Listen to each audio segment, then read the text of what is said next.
بچے کیا کر رہے ہیں؟ تو نماز میں کھڑا ہے، سیدھا کھڑا رہے، یہ مت ہے اس طرح. او بھائی بچوں کو اس طرح نہیں کہتے، بچوں کو پیار محبت سے سمجھاتے ہیں. جی اگر پیار محبت سے جتنا بچوں کو سمجھائیں گے اتنا بچہ ہماری بات مانے گا. جی جی سمجھے؟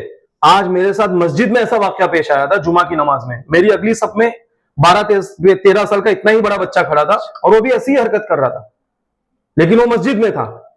اگر میں اس کے ساتھ اس طرح ڈانٹ ڈپٹ سے بات کرتا تو کیا بچہ دوسری مرتبہ مسجد میں آتا جی نماز کے لیے؟ جی تو ہمیں بچوں کو اس طرح نہیں کہنا چاہیے. ان کی رہبری کرنی ہے، ان کو مسجد کا ادب اور مسجد کا احترام سکھانا ہے، لیکن پیار اور محبت سے، کیونکہ یہی بچے کل بڑے ہو کر امت کے امام بنیں گے جی اور ہمارے بعد یہی بچے مسجد کو آباد کرنے والے بنیں گے. جی ٹھیک ہے؟ تو مسجد بچوں کو اس طرح نہیں کہنا چاہیے. ٹھیک ہے بچہ، آئندہ جب مسجد جاؤ تو مسجد کا احترام و ادب کرنا چاہیے، کیونکہ مسجد اللہ کا گھر ہے اور سکون سے نماز پڑھنی چاہیے. ٹھیک ہے بیٹا؟